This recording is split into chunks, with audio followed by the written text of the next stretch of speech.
576. Indiana in the Morning, presented by First Commonwealth Bank on WCCS. It's 8:11, and before we get to the gentleman from GCES... Information presented on this program is believed to be factual and up to date, but we do not guarantee its accuracy, and it should not be regarded as a complete analysis of the subjects discussed. Discussions and answers to questions do not involve the rendering of personalized investment advice, but are limited to the dissemination of general information. A professional advisor should be consulted before implementing any of the options presented. Encompass More Asset Management is registered as an investment advisor with the SEC and only transacts business in states where it is properly registered or is excluded or exempted from registration requirements. Registration with the SEC does not imply a certain level of skill or training. Clinton and Galen are here, and it is time for some more fun with GCES here on Indiana in the Morning. Let's get it rolling. GCES. Gentlemen, good morning. How you doing? Good. Good morning. You guys look like you're very excited. Yeah. Because I know that there's a lot of events coming up here, and we wanted to talk about GCES being involved in the community today. Yeah. Now, I turn to you, Clinton, because you have been very involved. A few years ago, you were chair of the United Way of Indiana County's fundraiser for the fundraising cycle. You're picking the job back up again. Yep, 5 years later. So I did the campaign in 2019. It was my first year getting to know a lot of the different places in Indiana that are charitable nonprofits. I got to meet a lot of different partner agencies and really got to see the way that the United Way really helps the community and really how the community all comes together to make the campaign happen every year. Why do it again? You know the stresses that's involved. Yeah, no, it's I actually, whenever my campaign ended, I couldn't have been happier. Literally, my campaign ended the next week. COVID happened, and we all went into like shutdown mode. We all, weren't going to work, and so it was perfect timing because I didn't want to talk to anyone for a good 6 months after it was over the last time. But I've been involved since then, and I just think what the United Way does is wonderful, and I think that it's. This is going to be my second time doing it. I am going to try to take it the farthest that it's ever been. I want to have a great campaign year. We also just sent out our sponsorship packets, too. So if anyone is looking to sponsor the United Way this year, we have all of our events throughout the entire year already listed in our sponsorship packet.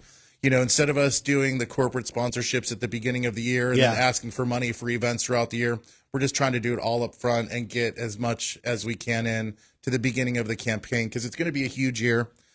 We also have coming in the big balloon build. Have you heard about this yet? Yes, I have. In fact, I actually got to talk to the young man from Wales in England who is going to be the big balloon build sculptor for that. I can't wait to see that installation when that comes through. Amazingly, his name is Stuart Wills or Stuart.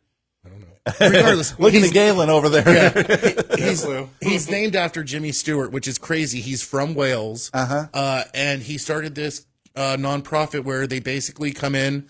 Luckily, Denise Chrysos from the Flower and Balloon Gallery brought this charity in. They're going to turn the S&T Arena into a huge, immersive, big balloon build world. Literally hundreds of people building balloons for like a week beforehand. It's all going to be Jimmy Stewart themed and Mr. Rogers themed, kind of like It's a Wonderful Life. A Wonderful Life in the Neighborhood, from what I remember talking about that. Yeah. So, Galen, having your partner over there in business at GCES, having him be involved in all this, it's good to see, but it also, I would imagine, inspires the company just that much to be involved in the community. It does. I mean, the whole office gets involved during the United Way campaign at some effort, doing stuff on the back end, trying to get everything accomplished, videos, anything you could imagine. Yeah, it's a lot of work. And that was the other thing that I had noticed, because GCES, I think, is also very prominent on social media, no matter what, videos, posts, everything. And I remember Clinton's campaign, he was very much into that. So I imagine that's probably that's a good way that GCES is going to help out with the social media presence. Oh, for sure, yeah. I'm sure we're going to have a big presence for this coming year. When is the actual Kickoff's coming up next month, isn't it? Yeah, kickoff is going to be, I believe, August 16th. Okay. We have our Rose Society reception coming up this Wednesday. That's for our donors that give over $12.50 a year. That reception is coming up this Wednesday. Then the following month, we will have the kickoff on August 16th. The following month, we are going to have a golf outing, our very first ever golf outing. Phew. That's a lot in a short span. Yeah. And I know the event's taking place, the kickoffs at IRMC Park this year. So down a street. So Oh, down one street. I'm sorry. Yeah, they're going to close 8th Street, and I believe it's called the Borough parking lot. Yeah. I feel like it's probably like right over there behind that building somewhere. Yeah, it's right next to where the offices are. I know where you're talking about now. It's going to be a carnival theme this year for kickoff. So we're actually going to open it up as well for a couple hours before the actual United Way event. So if you have kids or something that you guys want to practice for the fair, it's right before the fair. You can come over, play some carnival games, and give money to a good cause. All right. Galen, talk about how else GCES is involved in the community. Well, it's always a surprise to me sometimes because there's things that I see our logo on that we donate to that I was like, oh, well, that was nice of us. Didn't quite know that it happened then. I mean, the last thing that I can remember that we talked about was Camp Cadet. Yeah. Yeah, that just Camp Cadet. recently took place. I think last week over, I think down in Salzburg area, right? Yeah. I'm thinking. Yeah. So go ahead, continue. No clue where it was at. I No just know clue. we donated. Yeah, but what else is GCES involved with? Little League, Chamber of Commerce, pretty much any organization that asks, we donate to. Yeah. A very generous nature for the two of you to be helping out, not just with the United Way, but throughout the whole community. Maybe we can talk a little. Go ahead. We've been really lucky that we have built our office around us. All the girls at the office that work for us are huge in helping us help with the charities and stuff like that. But really, I'm very lucky that in my position, one of my biggest parts of my job is community outreach. So that's where we've done the Chamber of Commerce. I was on the board of the Chamber for 6 years. United Way, this is my second board term, second time doing the campaign. I served on a Home for a Cause for a little bit, but honestly, there's so many great charities in town that it's kind of hard to pick and choose sometimes because there's so many people that want money or that need money for whatever cause it is that they're raising money for. But that's why I like the United Way. I can raise a ton of money, and then our allocations team does a very good job of splitting it up and giving it to the right people that are going to actually make an impact in our community. That makes a very big impact then on the community. So that's great for both of you and great for the whole company as well. Yeah. Maybe we can talk about this now, kind of spin it into something that people who might be coming to GCES might do something about. How can GCES help maybe somebody who has maybe a legacy that they want to leave behind for someone? Or for a charitable organization, something like that, maybe a massive donation in that regards. Can you help out with that? Yeah, I mean, trust, donations, anything if you want to leave money on. And what you're saying is it's actually something I'm hearing from people in town. Really? That would like to donate that, may not have money to leave on to a loved one. Because there's always a certain situation where you might not have children and maybe you do want to give to a charity or an organization of some sort. So you can set up trust funds and things like that. Yeah. Maybe you can explain some of those options that people consider whenever they're doing that for a charitable cause. I mean, they just have to, if it's something that you want to do, it's just an open conversation that we have to have because you don't have to donate like everything or your house or, Yeah. but maybe have like a couple $100s even. That's just a conversation we'd have when we sit down about a financial review of maybe extra money you have, something in surplus to give. That'd be built into like a will, right? Yeah. Yeah, it would be, but I would imagine that the financial end would have to come into play at some point. Yeah. All right, excellent. That's great. I'm glad that you guys can actually have those conversations with people. So you mentioned all the stuff with the United Way and a lot of the events that were coming up. I know that there are always the traditions. You have the Pancake and Sausage Day, the Super Bowl extravaganza that goes on.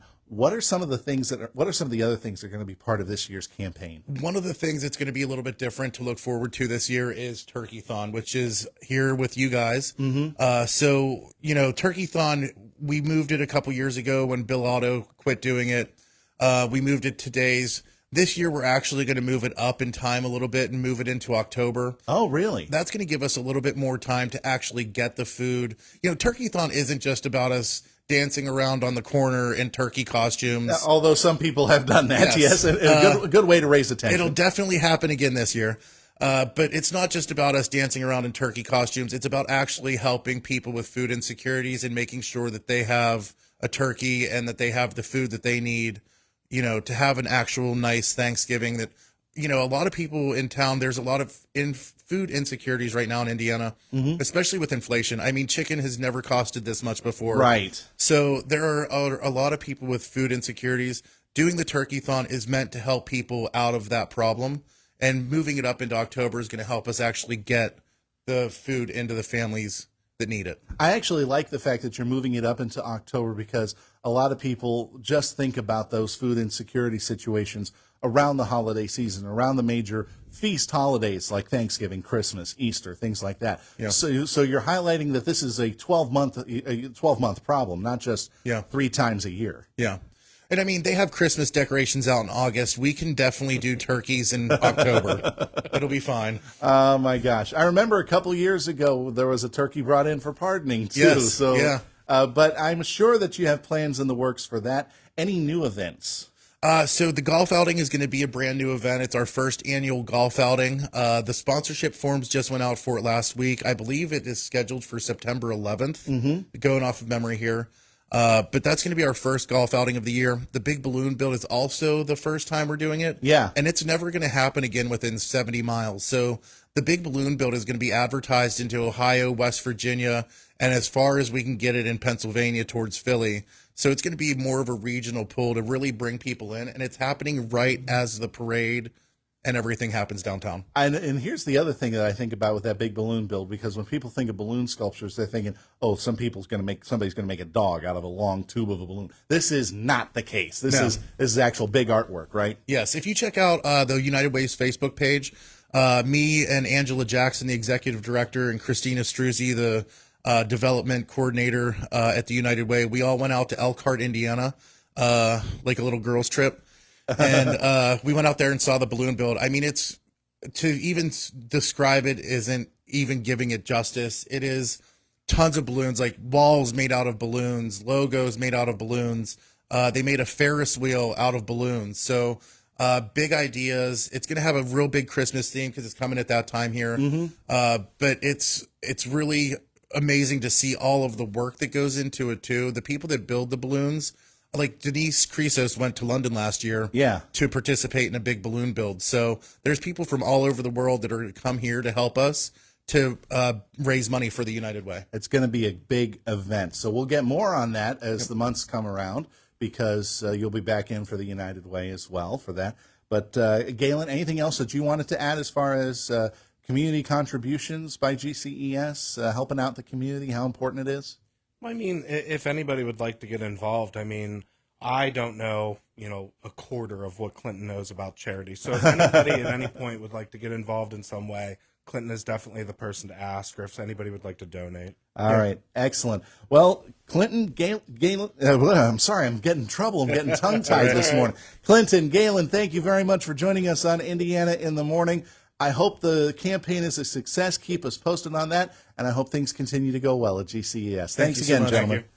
That is Clinton and Galen of GCES joining us here on Indiana in the Morning, presented by First Commonwealth Bank. Our interview segments brought to you by Marcus & Mack, voted Best Personal Injury Law Firm, Best of Indiana County Contest. Marcus & Mack, a law firm representing injured people. Getting close to 8:25 in the morning on Indiana in the Morning, and we do have some interviews coming up. We'll be talking about some workplace toxicity issues that have been cropping up here. We'll be talking about workplace incivility with Maya Ratcliffe coming up in our next half hour. Coming up now is the Sports Minute, and after that, local news headlines, I should say. This is Former Science with Sports Minute, sponsored by WeatherGuard Truck and Van Equipment. They're just as driven as the hardworking pros they serve. Time to lower the boom on the International Cycling Union. The stuffed shirts at the ICU.